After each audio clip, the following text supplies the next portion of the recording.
Assalamualaikum warahmatullahi wabarakatuh. Alhamdulillah wassalatu wassalamu ala Rasulillah wa ala alihi wa sahbihi wa wala.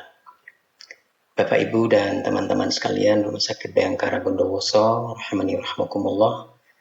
Memasuki kajian yang kedua di bulan April bertepatan dengan 25 Sya'ban 1442 Hijriah atau 7 April 2021. Kita lanjutkan tema kita, Ramadan Syahrul Quran. Ahibati fillah, rahimani rahmakumullah. Sebagaimana kita maklumi, Al-Quran sebagai petunjuk Allah turunkan di bulan Ramadan. Hal ini disebutkan diantaranya pada surah Al-Baqarah 185. A'udzu billahi minasyaitonir rajim. Bismillahirrahmanirrahim. Syahrul Ramadan alladzi unzila fihi al-Qur'an hudan lin-nasi wa bayyinatin minal huda wal furqan. Faman syahida minkum asy-syahra falyasum wa man kana maridan aw 'ala safarin fa'iddatun min ayyamin ukhra.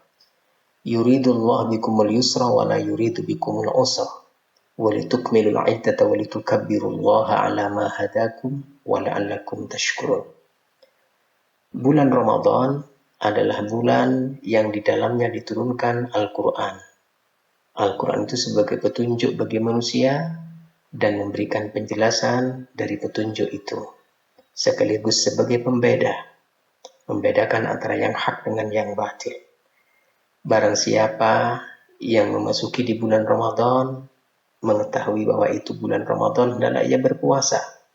Barang siapa yang sakit atau karena safar atau perjalanan, maka boleh tidak berpuasa dan menghitungnya untuk diganti di hari yang lain. Allah menghendaki bagi kalian kemudahan dan tidak menghendaki kalian kesulitan. Dan agar kamu sekalian menyempurnakan bilangannya di bulan Ramadan itu sampai 1 bulan ketika memasuki Syawal, agar kalian bertakbir kepada Allah Subhanahu wa Ta'ala terhadap apa yang Allah berikan hidayah ini, dan agar kalian bersyukur. Demikian di antara makna yang ada pada surah Al-Baqarah ayat 135. Bagaimana min fadaili qiraatil Quran? Agar kita termotivasi untuk senantiasa berinteraksi, senantiasa membaca Al-Quranul Karim, maka perlu kita mengetahui keutamaan-keutamaan itu. Ahibati fillah, rahimani rahmakumullah. Para ulama telah memberikan tausiah kepada kita sekalian, memberikan mau'izah kepada kita sekalian, bahwa membaca Al-Quran adalah perniagaan yang tidak pernah merugi. Hal ini digambarkan di surah Fatir ayat 29 sampai ayat 30. Bismillahirrahmanirrahim.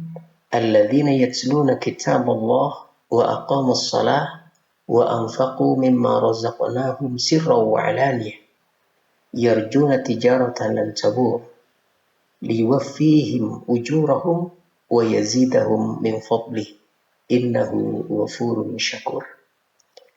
Sesungguhnya orang-orang yang selalu membaca Alkitabullah, Al-Quran, dan mendirikan ibadah salat, menafkahkan sebagian hartanya yang telah kami rezekikan, kami anugerahkan kepada mereka, dengan diam-diam atau dengan terang-terangan, mereka itu mengharapkan perniagaan yang tidak merugi, agar Allah menyempurnakan kepada mereka pahala mereka dan menambah kepada mereka dari karunia-Nya.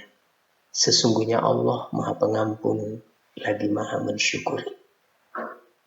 Allah mengibaratkan orang yang senantiasa membaca Al-Quran seakan dia berniaga, berdagang dengan Allah.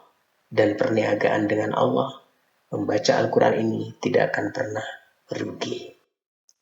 Dari mana sisi tidak meruginya perniagaan dengan membaca Al-Quran yang digambarkan tadi dalam surah Fatir ayat 29 dan 30 itu? Disebutkan dalam beberapa hadis. Di antaranya, satu huruf yang dibaca dari Al-Quran diberi pahala 1 kebaikan dan dilipat gandakan menjadi 10 kebaikan. Hadis sahih dalam riwayat At-Tirmidzi Rasulullah bersabda, an Abdullah bin Mas'ud, semoga Allah meridainya, dari Abdullah bin Mas'ud, yaqul, ia berkata Rasulullah sallallahu alaihi wasallam, Rasul bersabda, man qara'a harfan min kitabillah, barang siapa yang membaca satu huruf dari kitab Allah, falahu bihi hasanah, maka baginya mendapatkan satu pahala kebaikan. Wal hasanatu bi asyri amthaliha, dan setiap satu kebaikan itu dilipat gandakan menjadi 10 kebaikan. La aqulu alif lam harfun, la aqulu alif lam mim harfun, aku tidak mengatakan alif lam mim itu satu huruf, akan tetapi alif itu satu huruf, lam satu huruf, dan mim satu huruf. Di hadis yang lain dari Abdullah bin Mas'ud juga, semoga Allah meridainya, beliau bersabda, ta'allamu hadzal Qur'an, pelajarilah olehmu Al-Quran ini. Fa innakum tu'jarun bitilawati bi kulli harfin asyru hasanat, karena sesungguhnya kalian akan diberi pahala, diganjar oleh Allah dengan membacanya itu setiap huruf 10 kebaikan. Amma inni la aqul bi alif lam mim walakin bi alif wal lam wa mim bi kulli harfin asyru hasanat. Aku tidak mengatakan alif lam mim itu satu huruf, akan tetapi alif, lam, dan mim itu setiap hurufnya 10 kebaikan. Di hadis yang lain, kebaikan akan senantiasa akan menghapuskan kesalahan-kesalahan. Kalau tadi membaca satu huruf itu sebagai satu kebaikan dan dilipat gandakan menjadi 10 kebaikan, Al-Quran Surah Hud ayat 114 menyebutkan, innal hasanat, sesungguhnya kebaikan-kebaikan itu, yudhibnas sayyi'at, akan menghapuskan, akan menghilangkan keburukan-keburukan. Tidak ada manusia yang lepas dari kesalahan. Maka ketika dia membaca Al-Quran dengan penuh keimanan, dia berupaya untuk memahami dan mengamalkan, maka kebaikan-kebaikan itu akan menghapuskan kesalahan-kesalahannya itu, insya Allah. Sementara di hadis yang lain, setiap kali bertambah kuantitas bacaan, semakin benar bacaannya, makhrajnya, tajwidnya, bertambah pula pahalanya di sisi Allah Subhanahu wa taala. Dalam riwayat Imam Ahmad, Rasulullah sallallahu alaihi wasallam bersabda, an Tamim ad-Dari radhiyallahu anhu qala, dari Tamim ad-Dari, semoga Allah meridainya, ia berkata, qala Rasulullah sallallahu alaihi wasallam, Rasul bersabda, man qara'a bi mi'ati ayah fi lailatin kutiba lahu qunutu lailah. Barang siapa yang membaca 100 ayat di malam hari, dicatat baginya seperti ia melaksanakan sholat sepanjang malam. Subhanallah, semakin banyak bacaannya, semakin banyak kuantitas ataupun kualitas bacaannya, itu semakin mendapatkan bertambahnya pahala di sisi Allah Subhanahu wa ta'ala. Setiap bacaan Al-Quran akan bertambah agung dan mulia jika ini dilakukan di dalam sholat. Subhanallah. Abu Hurairah, semoga Allah meridainya, ia berkata bahwa ia mendengar Rasulullah SAW bersabda, ayuhibbu ahadukum, tidakkah suka di antara kalian, idza raja ila ahlihi, ketika kalian pulang ke keluarganya, ayyajida fihi thalatha khalifatin idhamin simanin, yaitu kalian akan mendapati di rumahmu itu, atau kalian membawa 3 ekor unta yang hamil, yang bunting, yang gemuk dan besar. Digambarkan seperti itu oleh beliau. Qulna, maka para sahabat berkata, na'am, tentu wahai Rasul. Qala, beliau bersabda, fa thalathu ayat yaqra'u bihinna ahadukum fi salatihi khairul lahu min thalathi khalifatin idhamin simanin. Kata beliau sallallahu alaihi wasallam, 3 ayat yang kalian baca dari kalian itu di dalam salatnya lebih baik di sisi Allah Subhanahu wa taala bagi kalian dibandingkan dengan 3 ekor unta yang bunting, yang gemuk lagi besar. Digambarkan seperti itu agar kita termotivasi untuk senantiasa membaca Al-Quran. Ahibati fillah, membaca Al-Quran dalam kondisi bagaimanapun akan mendatangkan kebaikan. Baik kita dalam keadaan faham tentang yang kita baca atau kita tidak faham. Di saat kita mudah membacanya atau kita kesulitan terbata-bata misalnya. Karena baru belajar, karena baru belajar tahsin, makhrajnya belum tepat misalnya, tapi dia semangat untuk membacanya. Tetap diberi pahala di sisi Allah. Ibu Aisyah radhiyallahu anha meriwayatkan bahwa Rasulullah sallallahu alaihi wasallam bersabda, "Al-mahir bil Qur'an," orang yang lancar membaca Al-Quran, ma'as safaratil kiramil bararah, dia akan bersama para malaikat yang mulia, yang senantiasa taat kepada Allah subhanahu wa ta'ala. Walladhi yaqra'ul Qur'an, adapun orang yang membaca Al-Quran, wa yatata'ta' fihi, dan membacanya itu dalam keadaan sulit, terbata-bata, mungkin baru belajar, mungkin kesulitan melafadzkannya, mungkin faktor pandangan atau faktor yang lain.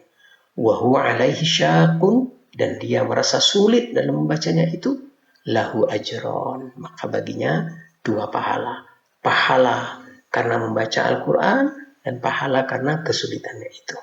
Hadis riwayat Imam Muslim, ini sahih. Ahibati fillah, membaca Al-Quran akan mendatangkan syafaat. Allah subhanahu wa ta'ala akan memberikan izin bahwa Al-Quran nanti akan memberikan syafaat kepada pembacanya. Abu Umamah Al-Bahili meriwayatkan bahwa dia telah mendengar dari Rasulullah sallallahu alaihi wasallam, ia berucap, sami'tu Rasulullah sallallahu alaihi wasallam yaqul, aku mendengar Rasulullah sallallahu alaihi wasallam bersabda, iqra'ul Qur'an, bacalah olehmu Al-Quran, fa innahu ya'ti yaumil qiyamah, karena sesungguhnya Al-Quran itu ya'ti, akan datang, yaumil qiyamah, pada hari kiamat, syafi'an li ashabi, akan memberikan syafaat kepada orang yang membacanya. Hadis ini juga diriwayatkan oleh Imam. Ahibati fillah, salah satu ibadah yang paling agung adalah membaca Al-Quran. Di antara ibadah itu banyak sekali, dan membaca Al-Quran termasuk ibadah yang paling agung. Abdullah bin Abbas meriwayatkan, Dominallah liman ittaba'al Qur'an alla yadilla fid dunya wa la yashqa fil akhirah. Thumma tala faman ittaba'a hudai fala yadillu wa la yashqa. Abdullah bin Abbas mengatakan, Allah telah menjamin bagi siapa saja yang mengikuti Al-Quran, ia membacanya, ia memahami, ia melaksanakan isi Al-Quran, ia tidak akan sesat di dunia dan tidak akan merugi besok di akhirat. Kemudian Abdullah bin Abbas membacakan ayat, famanittaba'a hudaya fala yadillu wa la yashqa, di surah Toha ayat 123. Lalu barang siapa yang mengikuti petunjukku, kata Allah, ia tidak akan tersesat dan tidak akan celaka. Ini disebut dengan atharus sahabah.